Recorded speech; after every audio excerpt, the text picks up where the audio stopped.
Hi guys, Judy here. I'm on a beautiful hike. We're having a heat wave here in California, Northern Cal. High fire going on, lots of fires. Our area is being hit pretty bad, 50 miles up, but my direct area is 50 miles from it. And it looks like it's probably not gonna hit us, but I'm enjoying the beauty. I have a little mask I'm wearing just because it's so smoky out here, but I'm not gonna be chained in to the house. I just love to get out here. I didn't even bring my dog this time. Just with God. Prayed with his sister. Just got off the phone with her. It's so fun. It's better to give than to receive. You know, when you pray with somebody, I feel God and I just feel him and he gives answers, you know. I don't always get it for myself from him, but when I pray for others, I get answers, you know. That's very encouraging. And that's part of the humbling of being in the body of Christ. We need others just like they need us, you know. So I think that's why God, sometimes we feel like, yeah, I can pray for people and get lots of words and feel the comfort of God and know, but then when it comes to me, I can't hear anything. And I sometimes it's like that for me. It's like, God, what are you doing? And that's when he's like, pray with so-and-so, call so-and-so, like, you know, daughter, it's you and I'll lead you. Or some, you know, and it's how God keeps us in a healthy interdependence on one another. You know, it's healthy. No man's an island. We need each other. We need Christ first and foremost, and he's jealous for you, so he will let others fail you in order to get just you and you alone. But once he's got you, oh yeah, there'll be times where you won't hear a thing from your dad because he wants you to pray with somebody else and let them minister to you. Okay, so the body of Christ is such a beautiful gift, and until we go home in the rapture, which could be today, we have that blessing we can give to one another, and that's what we need to do. And so that's what I was just doing, and I didn't even bring my dog because I just didn't want any distractions, and plus Marty does not like the heat, so he really doesn't like going out in the heat. And I do hot yoga, so I'm okay with heat. I don't love it, but I'm certainly fine in it. So guys, I want to talk about my favorite topic is our intimacy with Christ and our walk until he gets here. He told me that he was going to prosper the bride right up until he got here, even the day. You might get a job interview the day that he comes and he lets you get the job, and you're not even going to be able to work that job because the rapture will occur that day. Okay, so expect that right up until Christ comes. He told me on my walk, he told me I was settling. He told me you've just kind of settled for things to not go well because it hasn't been. But I want you to know that I want you to change your mindset, because right up until I come, I'm going to prosper my bride. I love my bride. When he said prosper, guys, it's in every way. I don't know about you, but like, money's secondary to me. I know a lot of people, when you hear prosper, they're like money, money, money, because money makes people happy. Money has never made me happy. Like, I'm happy when my soul prospers. I have my peace, my joy, my jump in my step, because it's my Father that pumps me up, right? Now, when you have kids, money's important. So until I became a mom, money was never a priority. But we need money to do things for our children, and God's always provided. So, I mean, I'm not saying I do like financial prosperity, but I prefer, because financial prosperity comes as your soul prospers, okay? But God's going to prosper you in every way, and that's what he told me to tell you, bride. Expect that I'll prosper you right up until I get here. What happened was, after he fell on my son, he told me to quit my job, and so I didn't work for a couple of years, and I was just hearing him. He was speaking a ton to me, and I eventually had to go back to work, and I said, God, is it going to get any easier? And he goes, no, but my spirit in you will get stronger. Because I was starting to face some difficulties because I wasn't working and I'm the sole income provider. I'm single parent and stuff. But the Lord wanted to develop certain trust in me in certain areas. And so I was vulnerable in this area and then this area. But so God has proved himself faithful these last 5 years of rapture waiting and watching, you know, and he's continuing to do it. So he tells me this on my walk. Tell my bride I'm going to prosper them right up until I get here. So don't expect that, you know, just because when God told me, I said, is it going to get easier? He said, no, but my spirit in you will get stronger. He was being honest. So I guess what I told him, I just assumed when you said no, it wasn't going to get easier, that it was going to be hard. But see, I made the wrong assumption. if God's spirit in us gets stronger, then we're above a situation. I needed to look at it a different way.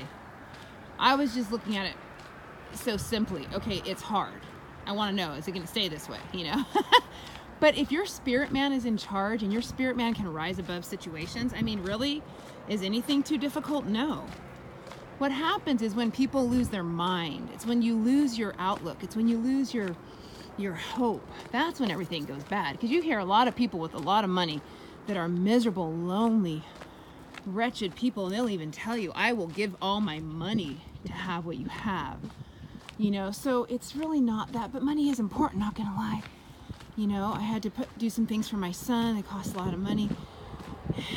His mission trip, which, you know, he'll be on if we're here July 14th to the 20th and things like that. But, you know, God made a way.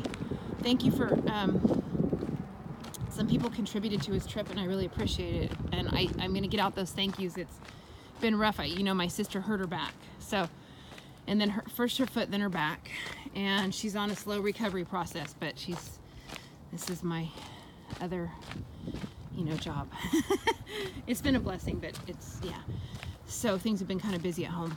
Anyway, I now take naps during the day, which I never did. Okay, I've never been a napper ever. And I literally, if I lay down in the day, I fall asleep. It's like, it's crazy. It's like, really? Can't believe it. So that just shows you, it's just, things were going to slow down this summer, but they got a little busier. But anyway, Bright, God loves you and he is coming. He is coming. Christ is coming. He told us he would come. I always kind of felt like people that always said that Christ is coming, they needed just, okay, yeah, big deal. He's coming. I mean, it is a big deal. Good for you. He's coming. I believe it one day. But why would I change the way I'm living? I mean, just keep doing what you're supposed to be doing until he gets here. So I didn't think it was a big deal to focus on his appearing until he fell on my son. Stop everything. Look to me. I mean, there is a sanctification and a purification process that he's getting at in some people. You just have to be obedient to what he's getting at in you, okay? He doesn't want us all to go through the same processes, but there's different callings on different people's lives, okay? And God knows the calling. So some people have to answer and walk a certain way, some people don't. Some people have to walk a different way. And what's really important is that you get your relationship and your intimacy with Christ straight. Christ, what are you calling me to do? Oh, I don't have to do what Judy does. I don't have to do what this person does. I have to do what you called me to do. Okay, I didn't want anyone to quit their job, but everybody was quitting their jobs back when I quit my job, and they were asking me, and I was like, don't ask me. I only quit my job because God told me to. I was, you know, that's not normal. So, you know, that was back then, and that was radical obedience, which I'm happy I did. It was amazing. I would never have gotten all the things that I got if I would have not obeyed that. Okay, so what I'm saying, guys, is stay in obedience right up until he gets here. Stay in hope. Know that he's coming. And live like it, because it is important. It is important to, it's important because God said it was important. He wouldn't have fallen on my son and did all these things that he did in our family if he didn't want me to live on the edge of my seat and live a certain way. Okay, so it is important when God calls you to be a watcher, you know, for his great appearing, that you do stay the course. And that's what he told me. He said, because I mean, 3 years into it, I was pretty discouraged. I mean, not that he's not coming. I know he's coming, because I can't deny the miracle he did in my son. So I always had this measure of faith that might be like stronger than a lot of people's, just because I saw it with my own eyes. My sister saw it. I mean, I was there. I've never seen a bigger miracle, right? But what I'm saying is when Christ calls you into a certain walk, you have to stay the course, okay? So I'm believing he's coming that year, and he didn't come. Then 2014, oh, it's this year. Now we're in 2018, and Christ tells me I'm coming. And you can get kind of like, yeah, okay, I know you are, but okay, so I'm gonna do this and do that until you get here. And he said, look, one day, he goes, you don't have to like, you know, this, but you do have to obey. And so I'm in obedience now. The honeymoon phase is over, okay, of waiting. It's over. I'm in strict obedience to my Father because this is how He wants me to believe. Whether or not it happens this year or tonight, He wants me to believe it is. So that's what I do. I obey what He wants me to believe. I believe what He wants me to believe, and I obey. And I don't have to like it, but I do have to obey. And that's what He was telling me. And that is if I want to live in the highest call. You guys know I'm big on that. God gives us choices, but I've always said, Lord, I want the highest choice. Even if I complain about it, don't let me take anything less. So I always want the highest choice. And so He knows that. That's why He told me that. He may not like it, but you have to obey. And so I just want to remind you to stay in obedience when it gets rough. Okay? I know. Believe me, I know. I can't even tell you the loneliness. This walk is not for wimps, guys. It's really not for wimps. I gotta drink some water.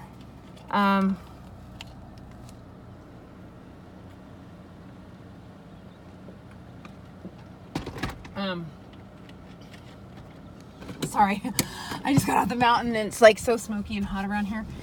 Okay, I also, and these are things I have said before, some of this, but, guys,